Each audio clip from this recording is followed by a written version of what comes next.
Welcome to Recovery and the ADHD Advantage. I'm Ellen Archer, a mind-body coach and your guide to a more neuro-brilliant life in recovery. I often hear that ADHD means we lack executive function, but what does that even mean? And is it really true? In this episode, we'll take a hard look at this phrase and how ADHDers actually operate and why that ruffles some feathers. The way we approach tasks might look different, but it's far from dysfunctional. If we switch our perspective on the awful phrase executive function and let go of limiting labels, we can unlock new ways of working with our natural brilliance. ADHDers are often mischaracterized as lacking executive function, but I hate this phrase so much. In reality, it's society's expectations that are out of sync with how we operate. We don't lack executive function. We're just not functioning the way authority figures prefer. How they learned, how they were praised and rewarded. When we're told we lack executive function, it's like someone saying the top of our head is missing. It's as if we have no capacity to function at all. But let's be real, ADHDers are mind-body geniuses. We're actually more aware of the needs and natural flow of our minds and bodies. It's not that we can't focus, it's that we're in tune with what we need in the moment, whether it's shifting tasks, moving our bodies, or tending to an emotional need.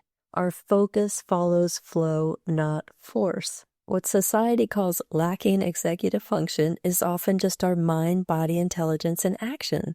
Yes, we can force ourselves to sit still when we need to move. We can ignore the urge to switch gears, to get unstuck. We can stop ourselves from expressing emotions, but why would we silence that inner wisdom? We live in a world that's long ignored our insight, solutions, and early warning signals. Why would we continue to do that to ourselves, too? People pay good money to work with mind-body doctors and practitioners, and yet here we are, being talked out of what we do naturally. We may task hop, but that's part of our mind-body self-care and creative process.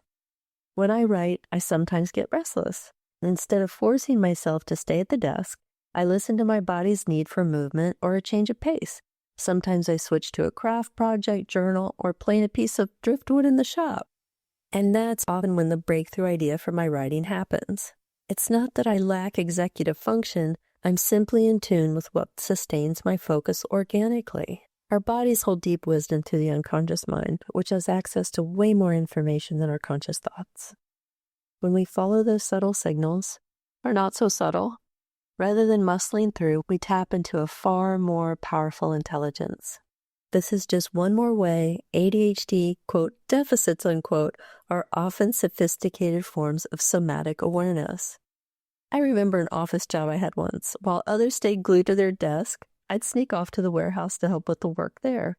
It wasn't part of my job description, but the movement and variety sparked new ideas and helped me not feel so stifled creatively. Also, we execute daily functions all the time, eating, showering, brushing teeth, getting dressed. ADHDers are executing life every single day.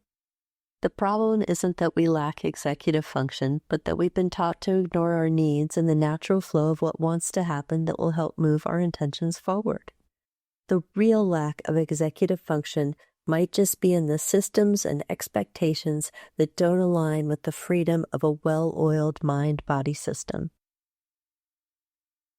Thanks for listening. If you enjoyed today's episode, please share it with someone who needs to hear that they're not lacking anything. Until next time, keep trusting your mind-body intuition.